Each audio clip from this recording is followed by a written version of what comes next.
Piyesta na naman sa aming lugar kaya baha ang handaan at syempre hindi mawawala dyan ang mga beauty pageant na yan na pero naman ang pinaglalabanan at may sayawan.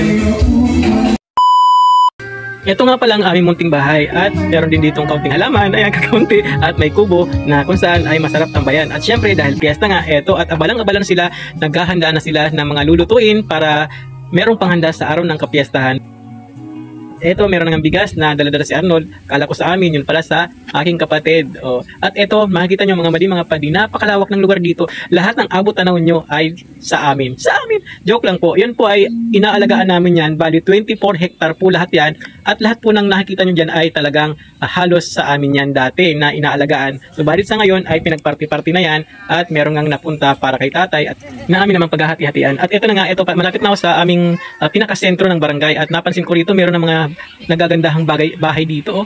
Nakakatuwa naman na umaasenso ang aming barangay. At syempre, natuwa naman ako pagdating ko rito sa may pinaka-Purok 5, ayan, at merong tarpaulin na nakapangalan sa akin. Yung last year pa pala yan, last 2 years pa yan. At ginawa na lang ng paraan, binago na lang yung taon. At syempre, napadaan din ako rito sa bahay ng aming barangay captain na si Kuya Buddy. At syempre, ayan, napakarami rin nilang karne na hinahanda dyan.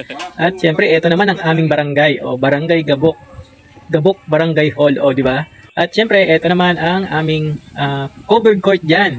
Yan daw ay pagawayan ni ex-Governor Talyado. Di ba? Nabanggit pa yung politiko. At sa tapat ng covered court, ayan, may nakalagay, congratulations, we are so proud of you. Yan po ay ang aking pamangkin na si Christian Santua Adaya. At ito ang bahay nila dyan, kung saan sa kanila ako nakisakay nung pauwi ako dito ng Bicol. Dahil nga wala akong pang-crudo, nakakaya po.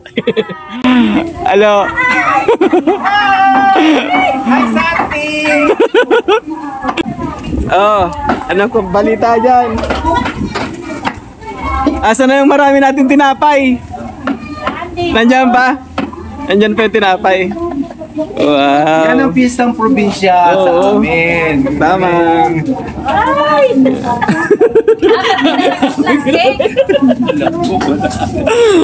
Ay, makahanap mo lang kaya.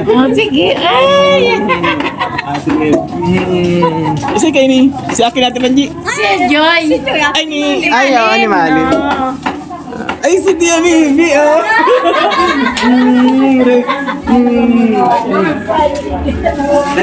Ang daming daming karne dito. Tapos daming bigas. Ito ang aking tiyo na pagkagwapo-gwapo. At si Tia Bibi, Ayan. Eto, napansin ko, napakalaki na ang grocery dito at balita ko ito ay nagpapautang at kapag ikaw umutang dito, libre na. Joke lang po. At eto, di ba, dahil nga piyesta, meron ng mga dumayo rito, ng mga nagtitinda-tinda. At dahil napadaan ako rito sa aming barangay chapel, syempre pumasok na rin ako para mag-alay ng kaunting panalangin. Di ba? Dahil nakapunta kami rito ng safe, kaya naman sobrang thankful ako sa Panginoon. At syempre bago ako umuwi, dumaan ako ulit sa aking pinsan dahil alam ko napakadaming tinapay dito at eto na nga at nang tinikman ko kasi yan bago kami umalis, nasarapan ako dahil ang lutong-lutong ba naman niya at swabe ang sarap. Kaya eto, nanghingi na nga ako. Kinapalan ko na nga ang mukha ko dyan. Di ba? Ay, ba na? Iba lang yan. Diba tintaraw na naman sa tibabaan pa?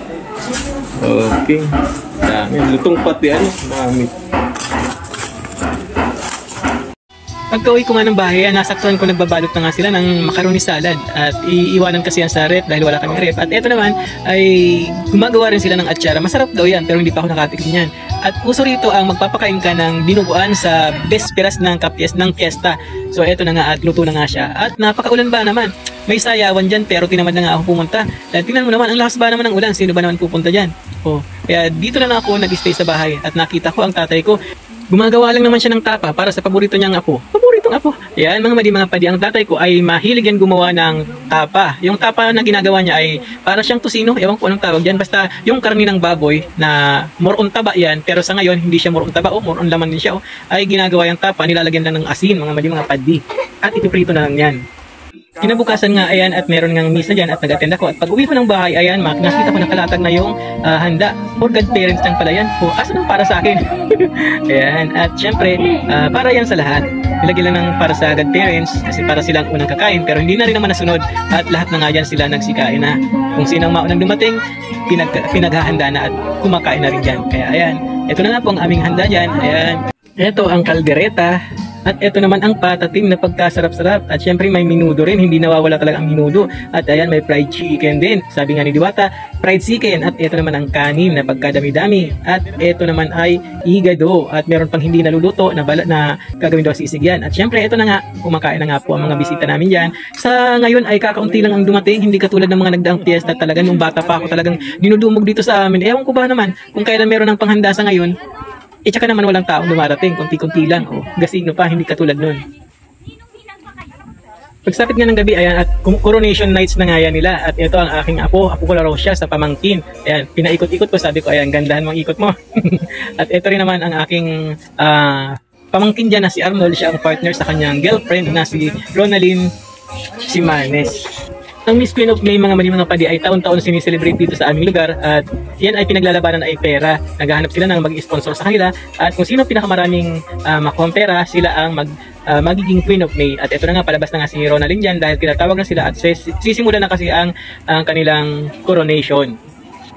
Ito na nga ang nagaganda ang mga kandidata dyan na pinangungunahan ng 4th runner-up, ayan, at sunod ay 3rd runner-up, 2nd runner-up, at syempre 1st runner-up na aking apo na raw yan. At ito na nga si Arnold, ang aking pamangkin, at si Rona ang naging Miss Queen of May 2024. At ito na nga, rarampa na nga sila dyan. Okay, panoorin na lang po natin mga Freddy.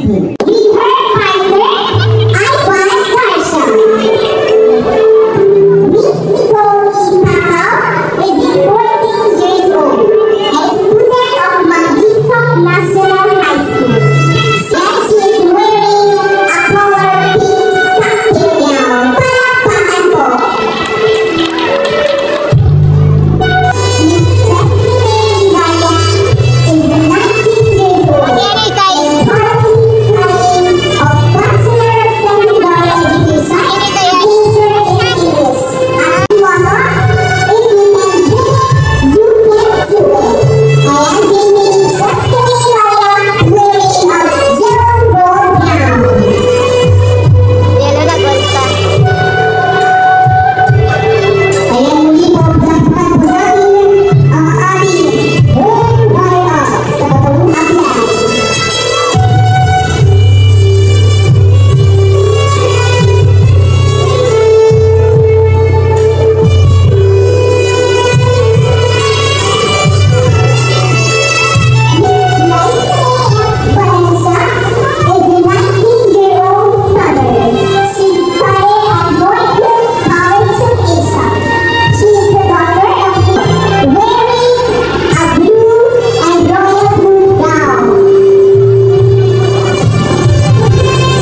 So ito na nga at pagkatapos ng coronation nights ay disco na mga madimapati. Ayan, at usong-uso na nga po dito sa amin ang live band at siguro sa inyo ring lugar, ganun din naman. So ayan, comment nyo na lang ang inyong masasabi sa inyong napanood at thank you so much for watching mga madimapati at sana po ay i-follow nyo po ako para updated po kayo sa mga susunod pa nating video. Dito po si Santi nagsasabing masaganang buhay. Thank you for watching mga madimapati.